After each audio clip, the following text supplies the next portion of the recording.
Our next guest joins us from Nevada, where she is running an insurgency campaign against establishment Democrat Dina Titus for the congressional seat in the battle-born state's 1st District.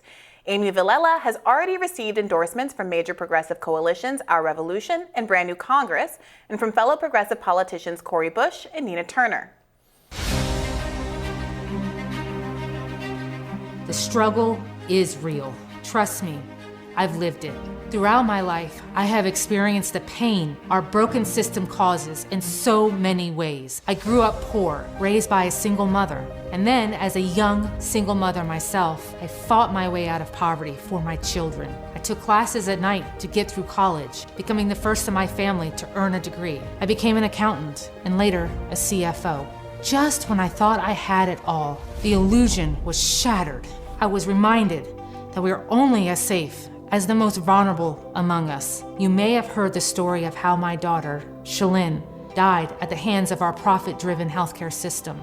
You may have seen me on Netflix or traveling across the country fighting for the political revolution. I never thought politics was for someone like me until I realized the political choices we make are quite literally life and death. Amy Vilela, candidate for Congress, joins us now to update us on her campaign and tell us why she believes she should represent Nevada's 1st District. Welcome back to Rising, Amy. Thank you. It's glad to be back. Yeah, we're so glad to have you with us. Tell us more about why you're running and how you plan to help the struggling working class people all over the country right now. Well, we definitely have leadership that's been complacent for far too long. And the working class really right now needs a champion, someone who knows what the struggle is like and will take that lived experience with them to the halls of Congress to fight for all of us. And I am someone who knows that struggle firsthand, and I have that lived experience, and I am ready to fight and to be that champion for the working class. We see time and time again that corporations and their interests are put over the working class, and the working class is struggling. We have to have people in there that have that fire within them to actually go into Congress and work around the clock to make sure that we are passing legislation that will have a true effect on the everyday lives of working class Americans. Amy, you're running against an establishment Democrat. And, when you first ran, you mentioned the knocking down the House video. There were 4 candidates in that video, in that film, 2 of whom are in Congress now. But there has been a lot of news recently about what feels like an increasing amount of pushback that progressive candidates have gotten, not from Republicans, but from the Democratic Party, perhaps in response to the successes that progressives have had over the last few years. We just saw Nina Turner get endorsed by the Congressional Progressive Caucus in her race in Cleveland. And we saw a great deal of dark money coming in to support her opponent. Can you tell us a little bit about how the establishment Democratic Party has reacted to your race and what obstacles you're facing from your own party?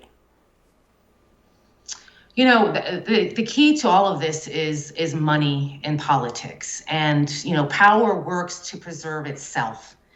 And that's what we're seeing. There was large amounts of money that came into Senator Turner's race that ultimately, was hard to overcome.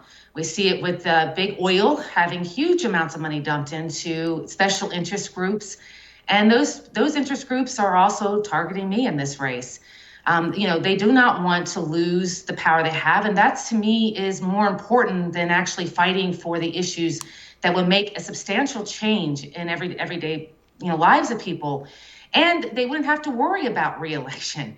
I mean, we are at real risk for the House to go back to the Republicans because of the lack and the lack of enthusiasm and the lack of getting anything done and substantially done. It's almost as if they will work harder against a progressive running than against a Republican.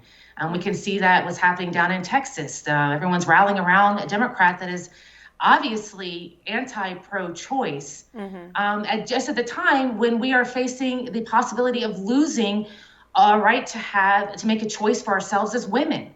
And it just shows that the interest is not really in fighting for the policies that would make true change, but it's in fighting and preserving their own power and their donor base.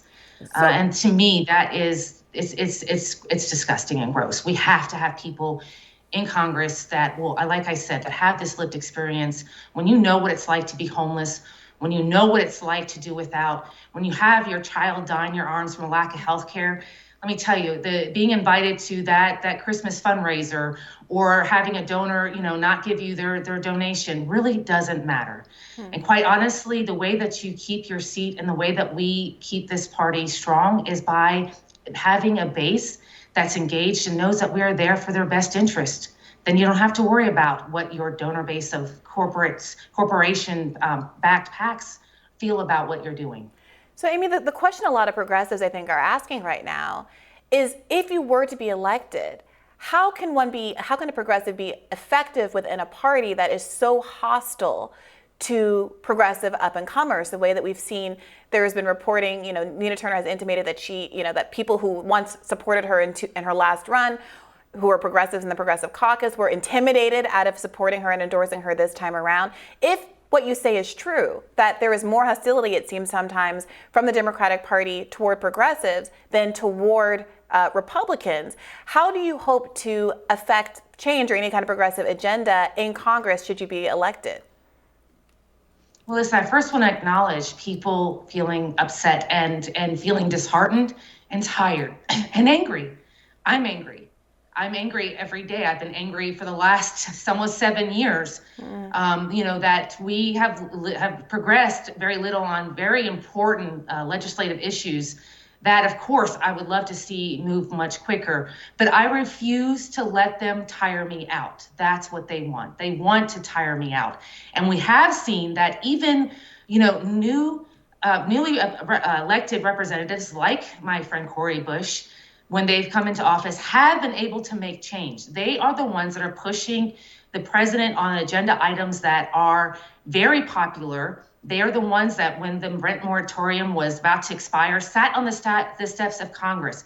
They had career politicians coming to them on the steps of Congress, and they were able to address that issue. If not for a short period of time, they are still able to make movement, right?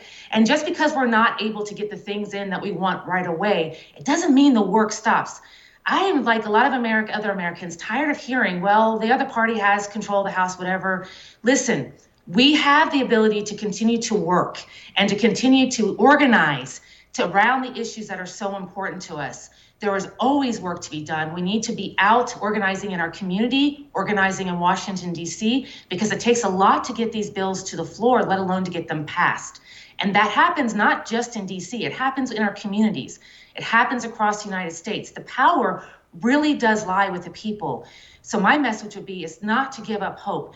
I don't have the luxury of waiting for the right circumstances, the right time, or even the right party to actually fight for these issues. People are dying, and I know what that feels like.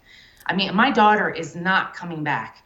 I can't do anything to save her, but I am going to use every moment of my life until I take my last breath to fight to make sure that other people are not going through that same enormous amount of pain, whether it's from healthcare or any other form of injustice.